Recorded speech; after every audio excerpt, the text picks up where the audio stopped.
Part of that is making sure that all members of your unit felt included in that team, correct? Far more important that every member of that unit felt capable to do the mission and united in that mission. But that they were included and felt part of the team as well.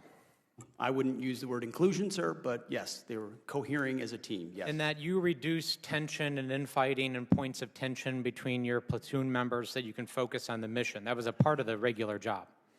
Absolutely. That's why I've said that our diversity is our strength is the single dumbest phrase in military history. And words are important. Our unity is our strength. And so unity amongst members, despite differences of backgrounds, race, whatever that is. And I agree with you on that. Together on a mission. And part of that is words are important and setting the tone is important, correct? Pete Hegseth built his reputation telling America what the military should be, but a recent exchange exposed a stark contrast. When Jason Crow pressed him on core military principles like cohesion, values, and leadership, Hegseth struggled to defend the record he'd championed for years. Crow's pointed questions revealed the gap between Hegseth's public persona and the foundational principles he once claimed to uphold. Hegseth and Mrs. McDonald, you're doing a great job today, Mrs. McDonald.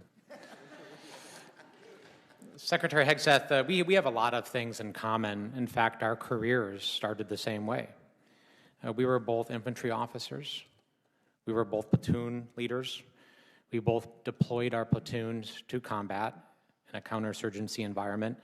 There are very few better leadership training grounds than that experience, and it's that experience that I want to transport us back into time, back to Lieutenant Hegseth and Lieutenant Crow. There are a lot of things that make a leader and that make a unit effective. Would you say that unit cohesion is important? Unit cohesion amongst many is very important, yes, sir. It's an important element. And part of that is making sure that all members of your unit felt included in that team, correct? Far more important that every member of that unit felt capable to do the mission and united in that mission. But that they were included and felt part of the team as well. I wouldn't use the word inclusion, sir, but yes, they were cohering as a team, yes. And that you reduce tension and infighting and points of tension between your platoon members so that you can focus on the mission. That was a part of the regular job. Absolutely. That's why I've said that our diversity is our strength is the single dumbest phrase in military history. And words are important. Our unity is our strength. And so unity amongst members, despite differences of backgrounds, race, whatever that is. And I agree with you on that. Together on a mission. And part of that is words are important and setting the tone is important, correct? When you're a leader. All aspects of leadership, mostly leading by example. Did you ever tell them your political affiliation? Guidance. Did you ever tell your platoon members your political affiliation? We certainly discussed lots of topics, and I'm sure my political affiliation. Did you ever ask them theirs? No, their political affiliation was never a concern to me.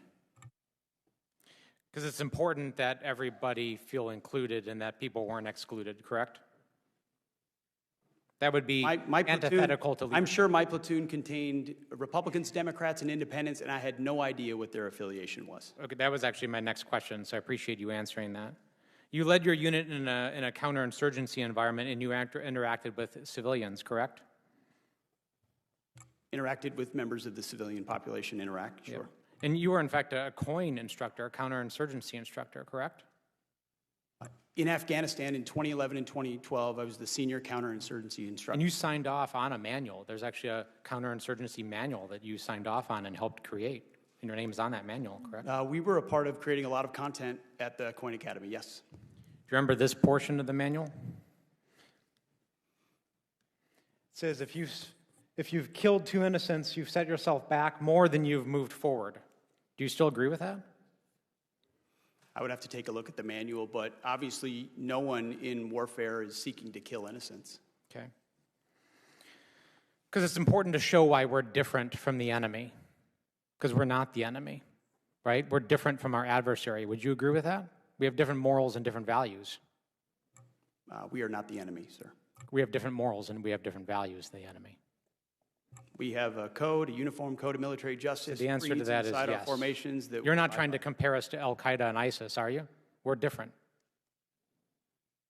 I know the code of the United States military and army that I signed You up for. can't tell me whether we're Raise my different? right hand. You're not willing to say we're Of course, different? we're different. Okay, thank you. It's absurd.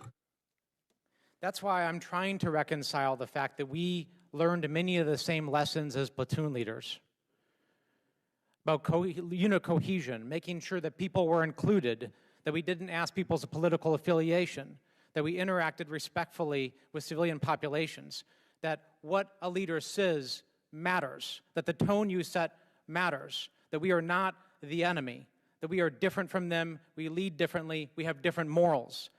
How can I reconcile that experience and those lessons learned from Lieutenant Hegseth to now Secretary Hegseth, where you say things like what you just saw here, making us equivalent on the same standards as our adversaries, doing the same things that ISIS and Al-Qaeda would do? How can you possibly reconcile that? I can't. And just the other day down at Fort Bragg in our beloved 82nd Airborne Division, sitting there while we politicize the military and pull our paratroopers into politics, booing elected officials, booing politicians with whom you disagree.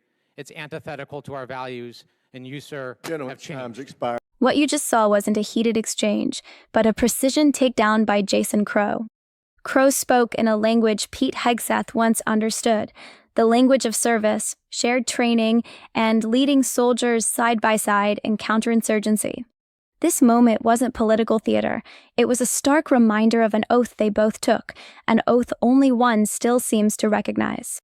Crow walked Hegseth through the basics: unit cohesion, inclusion, and leadership tone, fundamentals every platoon leader learns. Hegseth, however, responded like a commentator searching for a headline, dismissing inclusion despite its critical role in preventing tension and ensuring platoon function. Crow then asked if Hegseth ever inquired about his soldiers' political affiliations, highlighting the military's principle of mission before politics. Hegseth's difficulty acknowledging this standard revealed a shift from a disciplined soldier to a public figure driven by political convenience. Crow then referenced the Counterinsurgency Manual, a doctrine Hegseth once helped teach, built on restraint and legitimacy. Yet, Hegseth couldn't recall these fundamentals and hesitated when asked the basic moral question: are we different from our enemies? The U.S. military's moral foundation, including the Uniform Code of Military Justice and Rules of Engagement, relies on this distinction. Crow's question exposed how far Hegseth had drifted from the core principle of holding ourselves to a higher code. What Crow exposed wasn't hypocrisy, but a complete reversal of values from someone who once wore the uniform proudly. Crow held up a mirror, and Hegseth simply didn't recognize the officer he used to be. If this helped you see the deeper stakes, like moral leadership and the danger of politicizing service, please like, subscribe, and comment below.